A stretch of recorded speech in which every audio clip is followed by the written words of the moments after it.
Welcome to Higher Change. We're on chapter 16, La La Land. We're going to talk about states of consciousness, sleep, and rest.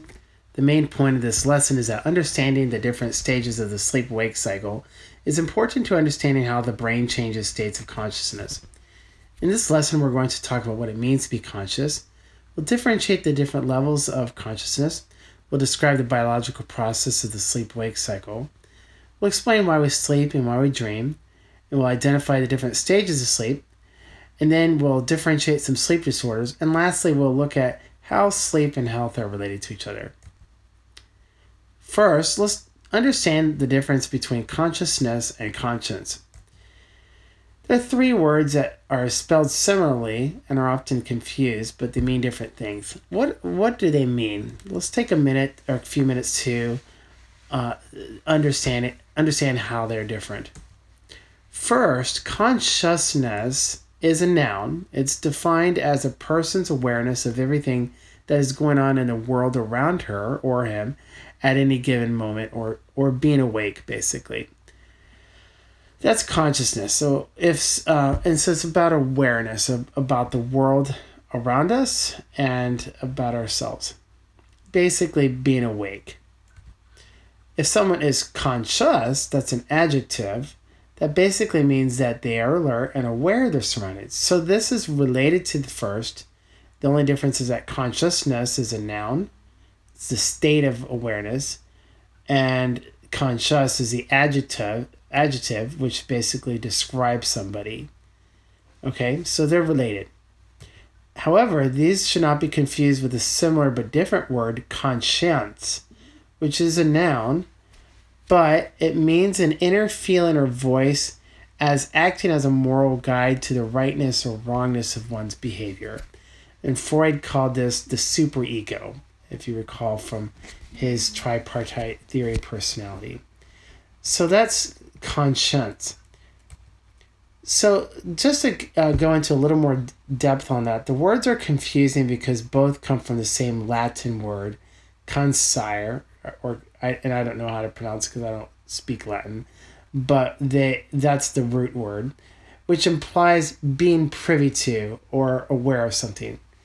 So if you look at this diagram on the right, both actually come from the same root word, but they're applied to different things. So conscience comes from the Latin conscientia, which basically means being privy to or with the knowledge of, but referring to awareness of moral principles. So, for example, being conscientious, it's also a similar word, but it's also different from consciousness. Conscientious or conscience basically means we're sensitive to our moral principles. Conscientiousness is basically being sensitive to our conscience. Okay, so that's conscience. It's awareness of our moral principles. So if you look at that word science, it's about a science of principles. Okay, that might be a key word there, looking at the science of it. The other word is conscious. That's an adjective that comes from the Latin word conscius, plus an English suffix us, which implies a knowing with others or in oneself, or being aware of self and others. The clue, if we were to look at the difference between these words, the clue here is that it contains the word us, two letters us in it at the end. So I think that would be the key to differentiate. Conscience contains science, and it's about the awareness of moral principles. Conscious contains the word us, and it's about awareness about ourselves and others. I hope that helps clarify the difference. So again, conscious contains us, whereas conscience, science, contains science, and that's about the moral principles. So conscious is about awareness of self and others. So in other words, we are conscious of wrongdoing because it goes against our conscience or awareness of right and wrong. That's one way to simplify it. All right, let's talk about states of consciousness. I wanted to get that out of the way because it gets confusing if we don't understand the difference. So let's talk about states of consciousness or states of awareness. about our surroundings. So, there are two states of consciousness. First is the waking state. That's main states of consciousness. The first main state is being awake or alert. And that's our normal day-to-day state of awareness. That's waking state. The other is an altered state of consciousness. And we're going to go into that more in detail in a future chapter, but altered states of consciousness would include sleep and also being under the influence of substances or in a trance-like state. But for this lesson, we're just going to focus on sleep as an altered state of consciousness. Being in a coma might also be considered an altered state of consciousness as well. But for this lesson, we're going to focus on being awake and being asleep. Awakened state is when our thoughts, feelings, and sensations are the most clear. Altered states of consciousness describe a shift in the quality or pattern of a person's awareness or mental activity as compared to a normal waking consciousness. Okay, so again, it's waking and altered states of consciousness. Okay, there's also two main states that our brain can be in, and that can be, or the way we're thinking, or how conscious we may be of our thoughts. So the first state is involves controlled processes, and this is basically more about our focus. Are we focused on what we're doing or not? So controlled processes would be when we are focused on, our mind is very alert and we're focused on what we're doing. We're paying attention to our surroundings. So like the picture of somebody playing pool. Obviously, this is going to require your focused attention if you want to do well. On the other hand, other things might include automatic processes. That's different from controlled processes because controlled processes involve your immediate attention. But automatic processes are things that we may learn to do automatically without actually being fully conscious of what we're doing. So, for example, we can ride a bike. Now that's debatable. If you're not really used to riding a bike, it might require a lot of your attention. But if you're used to walking and running and riding a bike, and if that comes second nature to you, then you could do it without even thinking about it. A lot of people, for example, go to work and they drive to work and they'll be so lost in their thoughts that they forgot to turn off, or they might continue driving in a certain direction that they usually go, and they might make, if they have to go to a different location, they might forget to take the turn that they need to take because they're so focused on, or they're not actually focused on what they're doing. They do it automatically. So that would be these would be examples of automatic processes. Controlled processes are those that require conscious attention to a fairly high degree, like driving a car, having a conversation, that sort of thing. While automatic processes require comparatively low level of conscious awareness, like walking or riding a bike, particularly if it's something like riding a bike you are very familiar with. If you've never ridden a bike before, then that would be a controlled process. Okay, so hopefully that makes sense. So let's talk about the brain during sleep. What happens to the brain as we're entering sleep? Because that helps us to understand how the brain changes its states of consciousness. So first of all, there's a circadian rhythm, and this controls the sleep-wake cycle of bodily rhythm that occurs over a 24-hour period, and one cycle takes about a day to complete. So this matches the rotation of our planet, and that's how our bodies are designed. They match the rhythms of the day and night cycle. And so the circadian rhythm is that sleep-wake cycle that lasts 24 hours.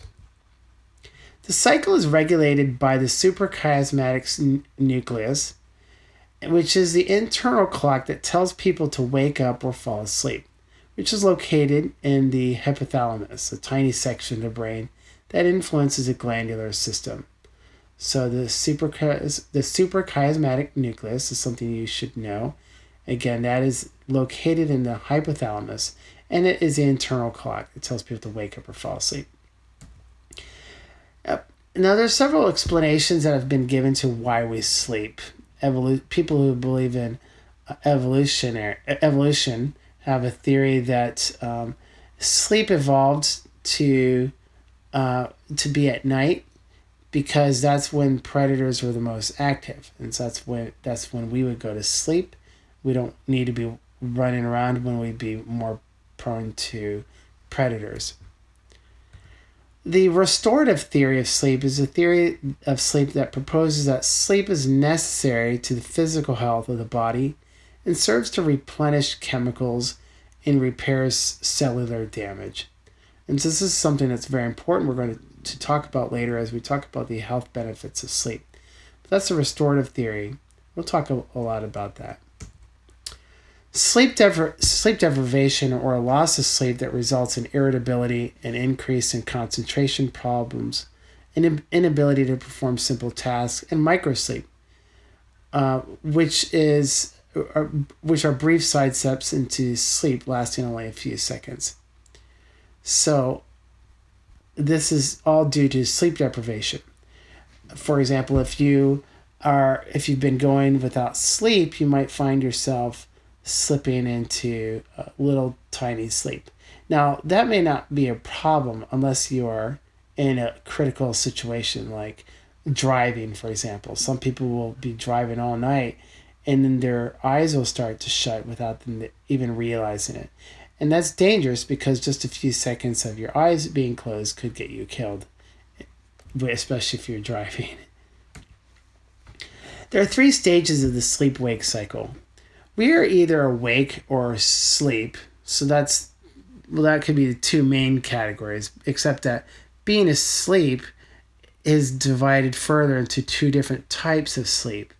There is non-REM sleep and REM sleep. We're going to talk about what that is later, but you should first know that the 3 stages of the sleep-wake cycle are being awake, then there's non-REM sleep, and then REM sleep. And REM sleep is basically when we're dreaming. So that's the deepest part of our sleep. And non-REM is that transition area of sleep that doesn't involve sleeping, or it doesn't involve dreaming, but it still slows the brain down so that it can. And that's also part of sleep. So if you look at this, actually the amount of sleep we need throughout our lives changes in proportion. So as you can see, a baby, and this, according to this chart shows you the amount of sleep that people get at a certain age, or that they need at a certain age. So at the beginning on the left side is where infants are at. And as you can see, they are sleeping more often than they're awake, which is convenient for the parents who are adjusting to a newborn.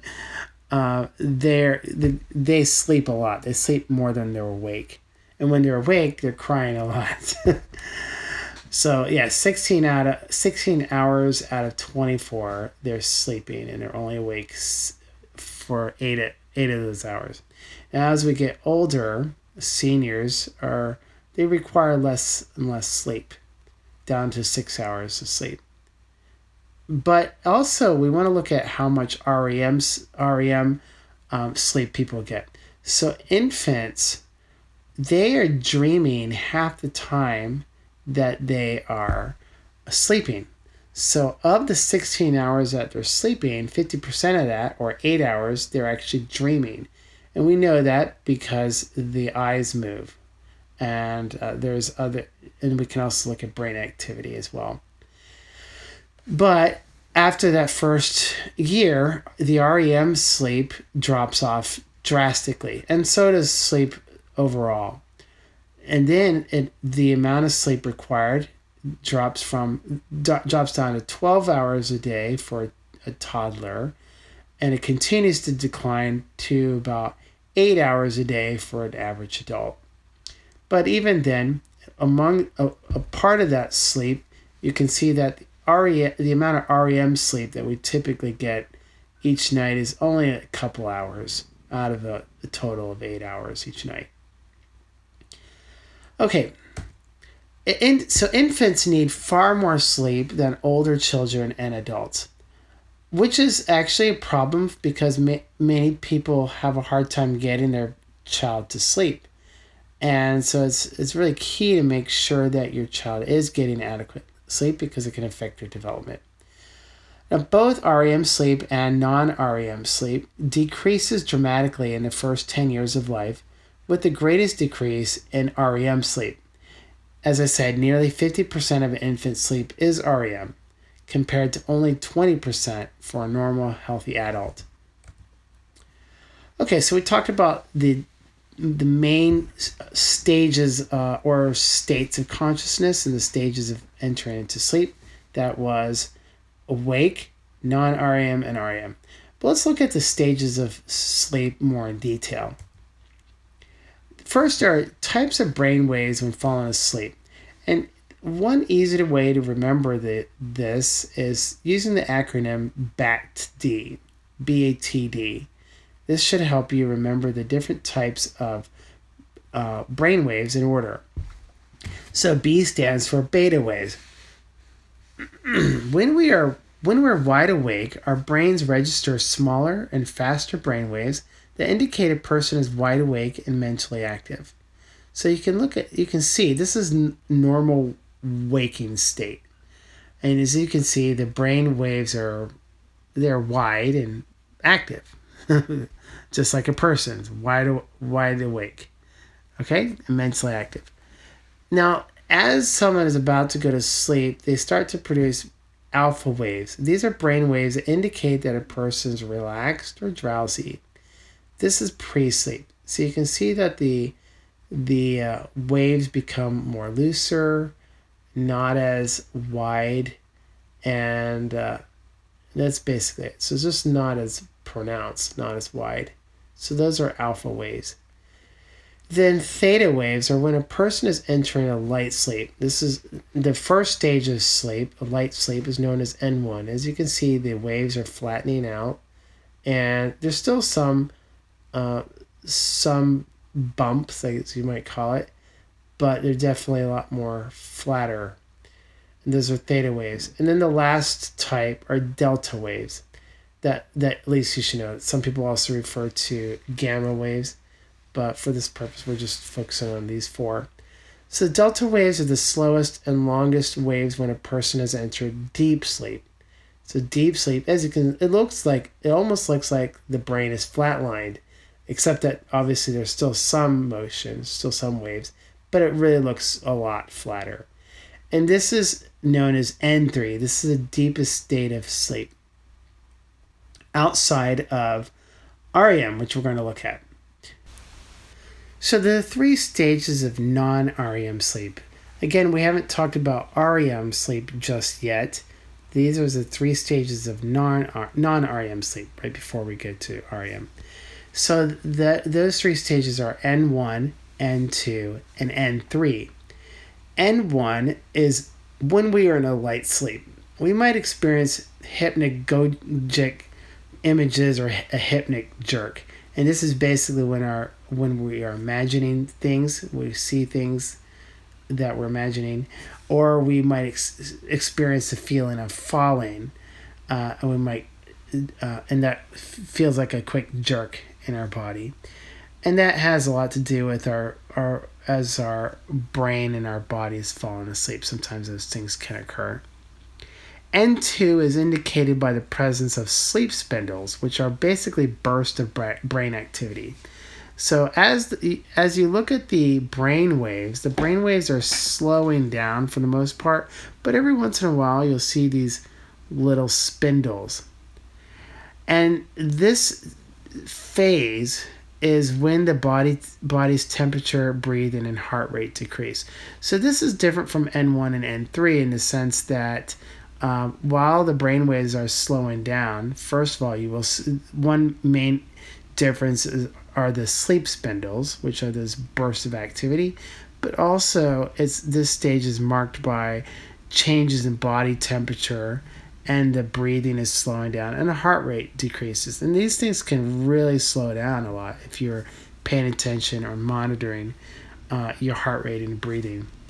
Now, obviously, you wouldn't be able to monitor it yourself. You would have to use an app or machine, or having someone else monitor it for you. But that's how you would know. Okay, and the last stage is N3. And this is highlighted by the appearance of delta waves. N1, if you recall, is more the theta waves.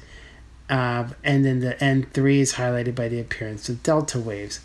And these are the slowest and longest waves. It feels like the brain has flatlined, except that it hasn't. There's still some waves, but they're longer and slower. This is when growth hormones are released, and it's also the hardest for a person to wake up. Now, this is different from REM sleep because we're going to look at how brain waves actually change during REM sleep. But outside of that, this is actually still a really hard time to wake up because you are in a really deep sleep. And this is when the body's recharging itself. You have growth hormones, and it's really hard to wake up. Okay, so the last stage of sleep really is rapid eye movement. Well, actually, and then after the rapid eye movement, there's a coming out of that phase, but that's not really a phase or stage we really focus on. It's just a brief transition. But the last main one is the rapid eye movement. And this is a stage of sleep in which the eyes actually move rapidly under the eyelids, and the person is typically experiencing a dream. So it's like they are looking at something visually, but they're not there. It's not there because the eyelids are closed. And that's because your eyes are looking internally, I guess you could say. It's looking at what you're imagining in your dreams. And it's also been theorized that this is part of how the brain processes the information in this state. REM sleep is also known as a paradoxical sleep because there's actually a high level of brain activity. And so if you look at that line in the middle of the screen, you can see how it actually looks like very busy in comparison to the long, slow waves of the delta waves. And so it's paradoxical because now the brain is actually going into higher level activity. So what is it doing? Are you actually awake? No, your brain is actually doing its own processing. It's like your brain is going to the cleanup mode. It's taking care of business now, as you could say, while you're under the sleep state. Now, there's some disorders that can actually impair this process, and we're going to talk about the benefits of sleep. But first of all, there are some things that can get in the way. First of all, a large number of problems and disorders are associated with sleep. A lot of mental disorders are associated with sleep, so we need to know why or what could impair sleep. So first of all, insomnia. Insomnia is a very common problem that people have. It's the inability to get to sleep, stay asleep, or get a good quality of sleep.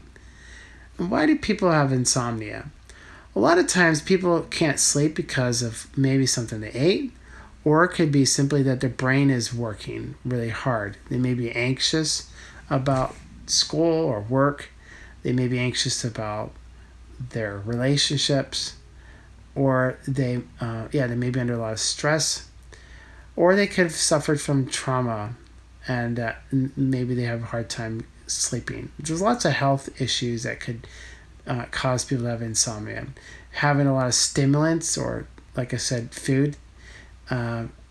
If you ate too late, diet, things like that can contribute to insomnia. Sleep apnea is a disorder in which the person stops breathing for nearly a half minute or more. And so this is where if someone, and usually this happens as people get older, and maybe, I think it may be related to people's weight or something like that. Although I know that not necessarily, because a lot of people can have sleep apnea. But it's basically when a person has an obstruction in their breathing as they're sleeping, oftentimes. Usually you're not aware of it when you're awake, but this usually happens, well, it does happen while you're sleeping. That's why it's called sleep apnea. And so it cuts off your breathing, and then what people do is they might cough, or they might wake up, or they might make them feel like they're suffocating, that sort of thing. It may not. I don't think it's deadly, but it certainly doesn't help your brain to get enough oxygen. It can actually be harmful over time, and it can also cause some problems for you psychologically. So there are some health effects it can have over time if it's chronic. And so it's important to take care of this, and especially because it impairs your ability to get a good quality sleep. Narcolepsy is a sleep disorder in which a person randomly falls immediately into REM sleep during the day without warning. So this is, it sounds like epilepsy, and that's when someone has a seizure, but this is narcolepsy. Basically means falling asleep immediately into REM sleep during the day without any warning. So people can just pass out and just drop into quick sleep, and that would be narcolepsy. They drop really deeply into REM sleep without any warning, and that could be an organic problem. This is not a psychological thing as much as it could be an organic brain problem. Okay, then there are sleep disorders such as sleepwalking. Sleepwalking is known as somnambulism. Basically means movement in your sleep. Sleepwalking. Also, people can also have sleep talking. Sleep talking is also related to sleepwalking. I remember when my brother and I when we were little, we shared a room because we were twins, and I remember a couple times when I would wake up and I would hear him talking in his sleep, and I thought he was talking to me, but it turns out he was just mumbling in his sleep. And sometimes, this can lead to funny stories, for people, especially if you hear people say confessions or something like that, it can lead to a lot of interesting stories. All right, now, on the other hand, something and sleepwalking actually can be kind of scary, especially if you don't know where people are walking to. But another thing that can be scary are nightmares. These are disturbing dreams that happen during REM sleep. And nightmares are, they could be caused by a lot of different things. It could be due to, like if people ate too late at night, and their food doesn't sit well in them, that can sometimes cause people to have nightmares. Nightmares can also be caused by trauma in the body, and so people who have post-traumatic stress disorder might experience nightmares.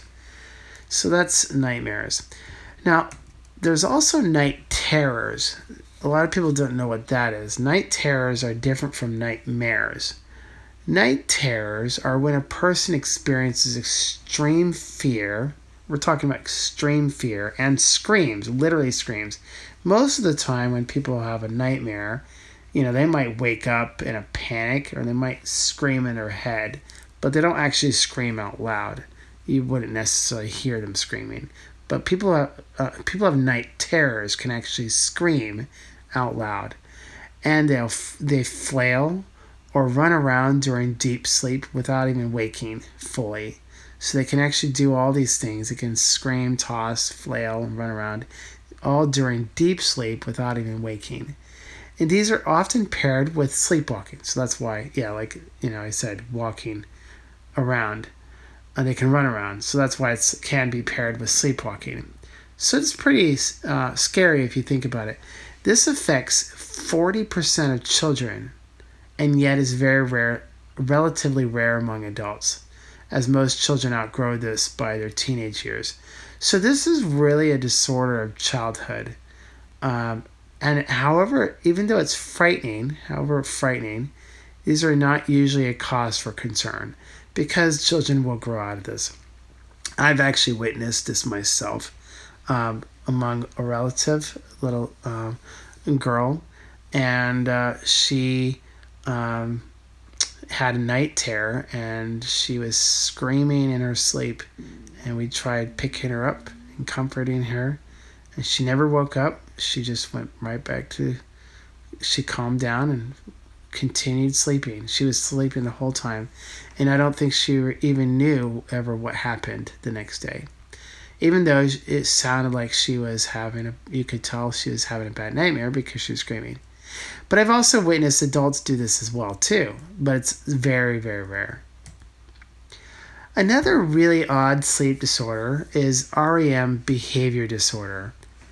REM behavior disorder, which most often affects men over 60, is especially hazardous because this involves the mechanisms that block movement of voluntary muscles fails. So the mechanisms that block voluntary muscle movement fails. So this can cause people to thrash around, get out of bed, and act out their nightmares while still asleep, and thus removed from conscious controls and inhibitions. So this is different from night terrors for several reasons. First, a night terror is always scary, but REM behavior disorder it could include nightmares, but I don't believe it necessarily is always a nightmare. Night terrors affect primarily children. REM behavior disorder affects older adults, primarily men over 60. Okay? And so that's the primary difference. Another main thing here is that those with REM behavior disorder will actually engage in behaviors that they are able to actually do, and yet they're not consciously aware of it, and they're uninhibited. So, for example, just to give an example, like when the kids are flailing around with a night terror, they're not going to actually do anything just because they're not under any kind of control. They're just flailing around and screaming. Now, but just to give an example of REM behavior disorder, I actually witnessed my dad getting up in the middle of the night, and he asked if we all wanted breakfast, and we thought he was awake because he was getting up, and his eyes were open. He was offering to make breakfast. Only problem is it was like 4 a.m. And so he went about, and I can't remember if I witnessed this or my brother and sisters witnessed it. I think they just told me the story, and I adopted it as my own memory. But anyway, so he went about making breakfast at 4 a.m. or something like that. It was like an odd hour, maybe 3 a.m. or 2 a.m. or something like that. It was a really odd hour of night. Anyway, the next morning, he didn't remember it at all. He didn't remember making eggs and pancakes or whatever he did. He just went about this whole routine and wasn't aware of what he did the next day. And this can actually have some deadly consequences for people who, for example, there's been reports of people killing others or killing somebody in their sleep. And they would attribute it to this REM behavior disorder. So you have to ask yourself, well, if someone did that, what would would you sentence them to prison? Well, they would definitely have to have some monitoring so that never happens again. Okay, let's talk about dreams. What is the nature of dreams? This is a Native American dream catcher. It's designed to help people catch dreams. Okay, so several theories have been proposed to explain why dreams occur. Sigmund Freud believed that dreams represented our repressed thoughts and desires. So Freud thought dreams were a manifestation of our repressed desires coming out, basically. And there's probably some truth in this. I especially like how he differentiated the content of the dream. So he called the actual content of the dream the manifest content, and yet he believed that the real underlying meaning of the dream is the latent content. For example, I've shared in the past how I had a nightmare once about a lion trying to break into my house, and so when I woke up and processed this dream, I thought about the content. So the manifest content would be this lion trying to break into my house. It's manifest. But manifest is not necessarily the actual, what meaning of it. So the underlying meaning of the dream is the latent content. And this was probably related to some trauma that I experienced when I was a child. And the lion trying to break into the house was symbolic or representative of it in a sense. And my brain was simply working through that trauma still. And we might have similar experiences in other ways as well. So that's why Freud believed that dreams were a representation of our repressed desires. Sometimes if people have, like, Freud talked a lot about sexuality.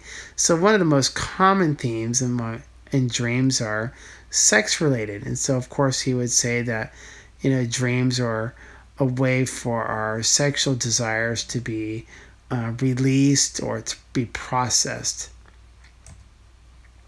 Another theory is the activation synthesis hypothesis. This was originally proposed by Hobson and McCarley and suggests that dreams occur when the cerebral cortex attempts to fit together or synthesize random neural input from the lower brain structures.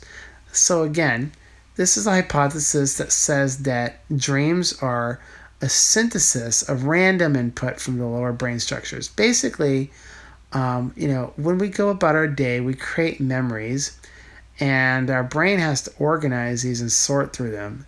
So sometimes, as the brain is sorting through things and connecting things, it might actually create a story or a narrative that essentially is a dream. And so that's why this is called the activation synthesis.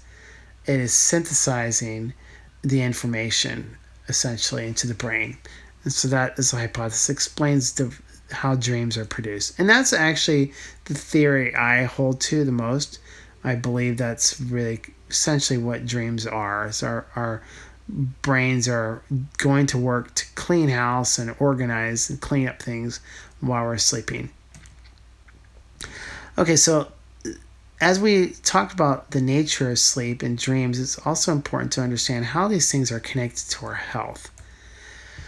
So our body needs physical rest. Sleep is very important to our physical health for a number of reasons.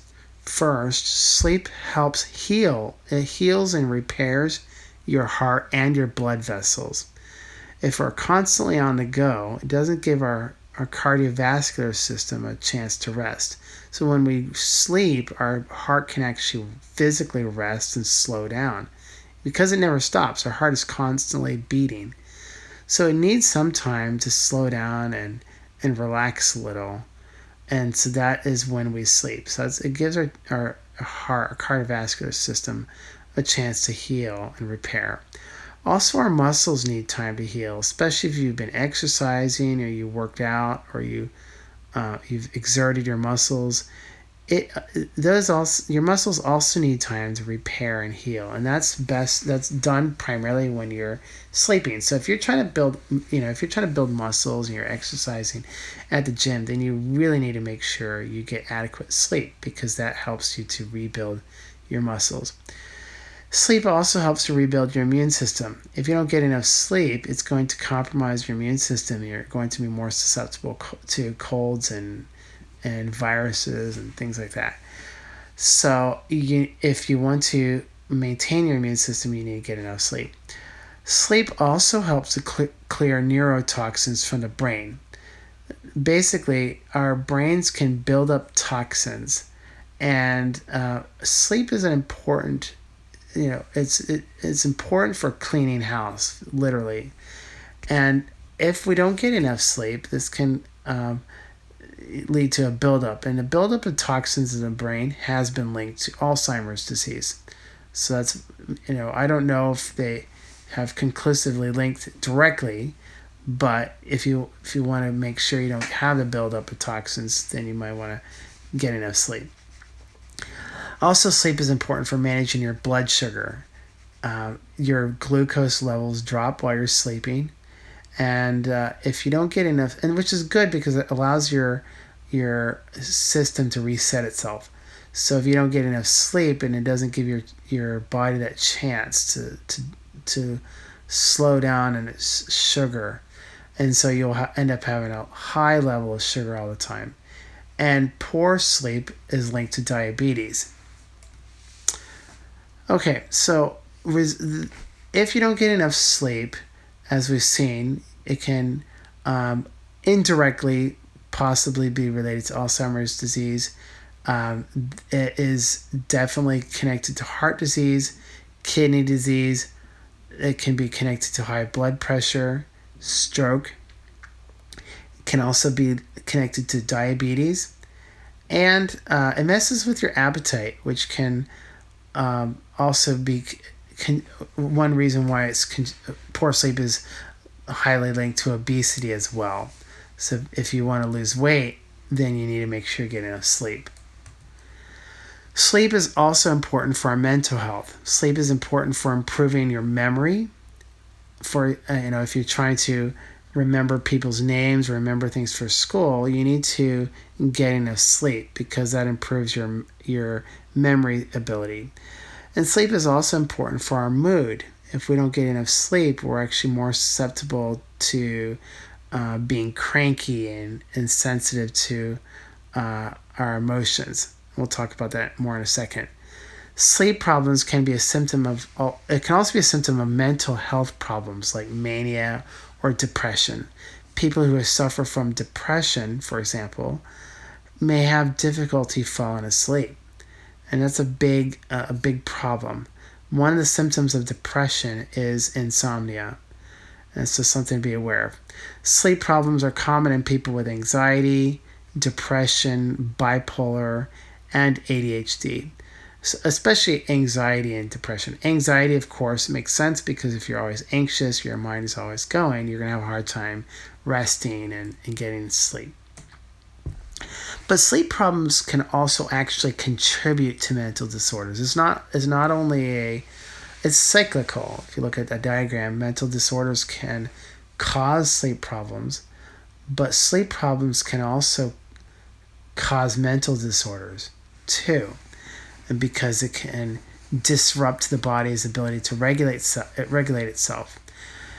For example, we know that sleep problems will inhibit the ability of the prefrontal cortex to regulate emotions. If you're not getting enough sleep, then the prefrontal cortex will have more difficulty in regulating emotions, particularly those negative emotions like fear that come from the amygdala. And so it won't be able to override it like it needs to. So sleep helps strengthen the prefrontal cortex. And in addition to that, it would also help erode, poor sleep would erode self-control because of that. So you will have less self-control and you'll be more impulsive, making the wrong choices when you're not getting enough sleep. Okay, so sleep is very important to us on a day-to-day basis. If you want to have a good day, wake up on the right side of the bed, then you need to make sure you get enough sleep. And it sets the trajectory for your whole day. You'll feel better. You'll be more in tune with what's going on. You'll be more sharp. Your brain will be sharp. And it will contribute to better physical health. So how can we improve our sleep? We've talked about the importance of sleep, but what can we do to actually improve the quality of sleep or the amount of sleep we get? First of all, one thing you want to do is cut out stimulants like caffeine and nicotine. If you're drinking too much coffee or getting too much caffeine and nicotine, you may have a hard time going to sleep at night. Especially if your body hasn't been able to get rid of the stimulants in your body. And if you're addicted to something, then your body will be on one hand craving that, and then when you get it, it's going to stimulate again, so you will have difficulty falling asleep. So the best thing is, some people think, well, I just won't drink coffee at night. Well, if your body's craving it, then you're going to have a hard time sleeping too, because it's not getting the caffeine. And then when it does, it's going to wake you up. So you're going to be stuck either way. So the best thing really is to just cut all stimulants from your intake. Don't take any caffeine or nicotine. Cut it completely altogether. Another thing you can do is get enough physical exercise. Physical exercise actually helps you deepen your sleep. Burns off your cortisol, burns off your stress, helps you get rid of the anxious energy, and then it tires you out so that when you do go to sleep, you can actually go into a deeper sleep. Sometimes people aren't able to sleep because they've been sitting all day, or they haven't really moved much. And so when they do try to go to sleep, they're restless because their body hasn't really gotten any exercise. So one thing you can do to improve your sleep is exercise during the day. The third thing is sleep hygiene. Sleep hygiene is basically referring to habits or lifestyle habits that help prepare you for a good night's sleep. So this includes things like having a regular sleep-wake schedule, going to sleep at the same time every day, and waking up at the same time every day. If you get off that cycle or routine, you might have a hard time going to sleep when you need to. If you've always been up late every night and then you try to go to sleep at a decent hour, you might have a hard time. Also, having a comfortable and clean and dark room can make a difference. If you feel like your room is cluttered and it's dirty and you got stuff everywhere, it may make it hard for you to actually relax. Also, you want to have a dark room. If there's lights that are pouring in or coming in from the outside window or under the door crack, try to make it as dark as possible. And then also, one reason why people don't have darkness is because sometimes they're looking at screens, like either they're watching media or they're on their phones at night, and that actually can work against you because your eyes it tricks the eyes into thinking that it's daytime. It actually interferes with their circadian rhythms. So the key is really to make your body believe that it's getting dark out, and then it starts to produce those hormones that will help you be able to fall asleep. And also remove other distractions. Like if you're on your phone all the time, it's just going to make you more anxious. So you want your room to be a place where it's relaxing and comfortable. The fourth thing you can do is just try simple relaxation and breathing techniques. You might try meditation or prayer. Those help you activate your parasympathetic system. And breathing helps you to slow your heart rate down a little, and it helps you calm your nerves. And so those are some things you can try doing. And lastly, if none of those strategies work, then you can try seeing a therapist and using cognitive behavioral therapy that may be able to get at some of the thoughts that you're ruminating about and help you put a stop to those negative thoughts that keep you up at night. So we want to try to make your room a nice place to be, a retreat or sanctuary where it's free from media distractions. Let's take a spiritual look at the subject of sleep. In the Bible, it says that God created the cycle of night and day, which contributes to our circadian rhythms. And it also says that God himself rested. Let's look at Genesis chapter 1, verse 5. It says that God called the light day, and the darkness he called night. So the evening and the morning were the first day. So we can see that according to Genesis, God created this 24-hour cycle of night and day. And that is where our circadian rhythms are based on. But continuing on in chapter 2, verse 2, it says, "And on the seventh day God ended his work which he had done, and he rested on the seventh day from all his work which he had done." It's interesting, the word Sabbath literally simply means rest. Sabbath, sabado, in Spanish, I believe, is the seventh day. Literally just means rest. So he rested on the seventh day. Now, as we've seen, God created this cycle of rest. He created our daily circadian rhythms, and he also created the weekly cycle. Both of these are times when we can rest. We can rest on the Sabbath. We can also physically and spiritually, but each night we can rest physically from the day. And that is all part of God's creation. He created a cycle of rest and activity. It's all part of this cycle of life. And both are important. We tend to focus on the activity. We forget that we do need to rest. Rest is very important for our health. And so we can think about the seasons of life and times. All these are part of God's creation. God created these for us as a gift to us because it helps us to heal physically, mentally, and spiritually. Now, interestingly, the Bible says that many of us are not actually able to enter into this rest. I want to look at this passage in Hebrews 4 more carefully. A lot of people think that this passage in Hebrews 4 is implying that the Sabbath doesn't really apply. I don't believe that's what Hebrews 4 is saying at all. It simply says, if anything, people might keep the Sabbath, but they don't really understand what it means to rest. And which is really the greater significance anyway. People can actually, observe a day of rest, but not actually rest. I know many people, for example, who go to church on a Sunday or a Saturday, and then they go right back to work right afterward. Is that really a rest, or is it just an observance of a day? And so all of us can fall into this trap where we might think we're resting, but we're really not.